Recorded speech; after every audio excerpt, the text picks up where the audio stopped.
السلام علیکم ورحمۃ اللہ وبرکاتہ۔ ان الحمد للہ والصلاة والسلام علی رسول اللہ، اما بعد۔ عزیزان گرامی، رضا خانیوں نے علماء دیوبند کے اوپر نہ جانے کیا کیا الزامات لگائے ہیں۔ ایک الزام کا جواب میں دینے چلا ہوں۔ تقویۃ الایمان نامی ایک کتاب ہے جسے حضرت مولانا اسماعیل دہلوی رحمۃ اللہ علیہ نے مرتب کیا ہے۔ انہوں نے اس کتاب کے اندر محض توحید کو بیان کیا ہے۔ انہوں نے کیا لکھا ہے، آئیے پیراگراف آپ کو ہم سناتے ہیں۔ مولانا اسماعیل دہلوی رحمۃ اللہ علیہ لکھتے ہیں، یعنی آخر زمانے میں ایماندار لوگ مر جائیں گے اور بعض بیوقوف رہ جائیں گے کہ رات دن دوسروں کا مال کھانے کی فکر میں نہ برا سمجھیں گے نہ بھلا سمجھیں گے۔ پھر شیطان ان کو سمجھائے گا کہ محض بے دین ہو جانا بڑے بے شرمی کی بات ہے۔ دین کا شوق ہوگا مگر اللہ اور رسول کے کلام پر چلیں گے نہیں، بلکہ اپنی عقل سے دین کی راہ نکالیں گے۔ اپنی عقل سے شرک میں پڑ جائیں گے اور اس حالت میں بھی ان کو روزی کی کشادگی اور زندگی کا آرام مل جائے گا، اور اس وجہ سے اور بھی شرک میں پڑے رہ جائیں گے۔ جیسے جیسے ہم ان کو مانتے ہیں، اس قدر ہم ان کو مرادیں دیتے ہیں۔ آگے انہوں نے لکھا کہ اللہ کے مکر سے ڈرنا چاہیے کہ بعض وقت بندہ شرک میں پڑا رہتا ہے اور اس کے غیر سے مرادیں مانگتا ہے، اور اللہ تعالیٰ اس کے بہلانے کے لیے اس کی مرادیں پوری کرتا ہے، اور وہ یوں سمجھتا ہے کہ میں سچی راہ پر ہوں۔ مراد ملنے نہ ملنے کا اعتبار نہ کیجیے، اور سچا دین توحید کا ہے، اس کو ہرگز نہ چھوڑیے۔ پھر آگے لکھتے ہیں، اس حدیث سے معلوم ہوا کہ آدمی کتنا ہی گناہوں میں ڈوب جائے اور صرف بے حیا ہی بن جائے اور پرایا مال کھانے لگے، اسے قصور نہ سمجھے اور کچھ بھلائی برائی کا امتیاز نہ کرے، مگر تب بھی شرک کرنے اور اللہ کے سوا کسی اور سے مانگنے سے بہتر ہے، کیونکہ شیطان وہ بات چھڑا کر یہ بات سکھلاتا ہے۔ تقویۃ الایمان کے اندر یہ لفظ لکھا گیا کہ اللہ کے مکر سے ڈرنا چاہیے۔ یہی لفظ مکر ان رضا خانیوں کو دھوکے میں ڈال دیا ہے۔ لفظ مکر کے اوپر انہیں اعتراض ہونے لگا کہ کیوں اللہ کے متعلق لفظ مکر کا استعمال کیا گیا، اور وہ خود رضا خانی مکر کا ترجمہ دھوکے سے کر رہے ہیں۔ یعنی جس نے کتاب لکھی ہے اس نے کبھی کہیں پہ لکھا نہیں کہ مکر کا ترجمہ دھوکا، نہ بریکٹ میں لکھا ہے نہ بین القوسین، بلکہ رضا خانی نے خود اپنا ترجمہ نکالا اور لوگوں کے ذہن میں ڈال دیا اور الزامات تھوپ دیے۔ آئیے میں آپ کو جواب دینے چلا ہوں۔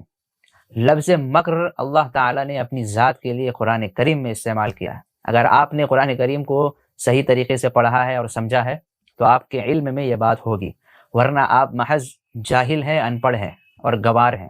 آپ کے جتنے بڑے بڑے جو علماء اور فقہا کہلاتے ہیں وہ سارے جاہل اور ان پڑھ ہیں۔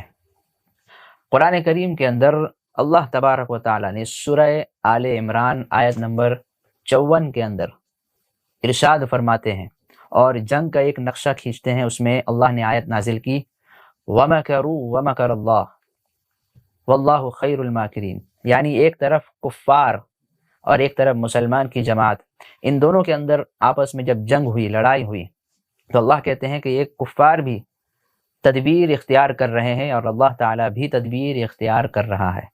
واللہ خیر الماکرین، اللہ تعالیٰ بہترین تدبیر کرنے والے ہیں۔ اسی طرح سورہ انفال آیت نمبر 30 کے اندر اللہ تعالیٰ فرماتے ہیں وَيَمْكُرُونَ وَيَمْكُرُ اللَّهُ، یعنی کفار کے متعلق کہا کہ یہ لوگ جنگ کے دوران تدبیر اختیار کر رہے ہیں، وَيَمْكُرُ اللَّهُ، اللہ بھی تدبیر اختیار کر رہا ہے۔ واللہ خیر الماکرین، اللہ تعالیٰ بہترین تدبیر اختیار کرنے والے ہیں۔ تو اللہ نے جہاں اپنی ذات کے لیے لفظ مکر کا استعمال کیا اور کفار کے حق میں بھی لفظ مکر کا استعمال کیا ہے، تو اس میں کوئی عجب بات نہیں ہے۔ اگر مولانا اسماعیل دہلوی نے اللہ کے متعلق اور ان کے حق میں لفظ مکر کا استعمال کیا ہے تو یہ خود قرآنی انداز کہا جا سکتا ہے، اسے یہ قرآنی انداز ہے۔ اور ایک بات میں بتاتا چلوں کہ لفظ مکر یہ دو طرح سے استعمال ہو سکتے ہیں۔ اگر اپنے دشمن کے لیے، اپنے مخالف کے لیے اگر استعمال کر رہے ہیں لفظ مکر کا تو اس وقت ترجمہ ہوگا دھوکہ، چال بازی، چالاکی۔ اور اگر یہ اپنے لیے اسی طرح سچوں کے متعلق اگر یہ لفظ استعمال کیا جا رہا ہے جو حق پر ہے ان کے لیے ترجمہ ہوگا تدبیر اختیار کرنا، پلاننگ کرنا۔ تو دونوں میں فرق ہے۔ اللہ نے کفار کے متعلق بھی وہ لفظ استعمال کیا، اپنے متعلق بھی وہی لفظ استعمال کیا، تو دونوں کے مراتب میں فرق ہے۔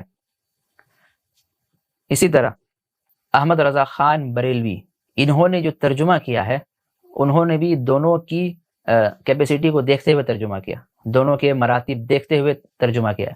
کفار کے لیے لفظ مکر کا ترجمہ مکر سے کر دیا، یعنی کافر مکر کر رہے ہیں، اور اللہ کے لیے اسی لفظ کا ترجمہ وہ کر رہا ہے خفیہ تدبیر۔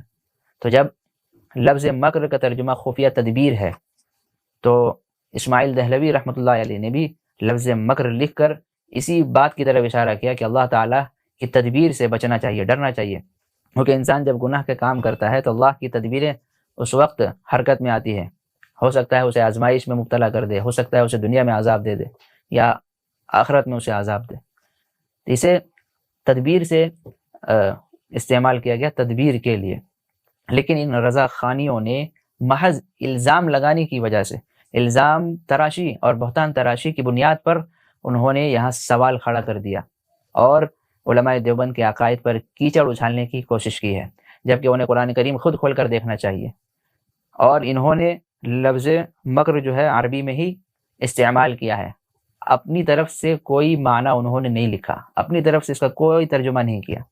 یہ تم لوگوں نے کیا ہے، اور تم لوگوں نے الزام ڈالنے کے لیے وہاں بریکٹ میں لکھ دیا دھوکہ، یہ ان کا لکھا ہوا نہیں ہے۔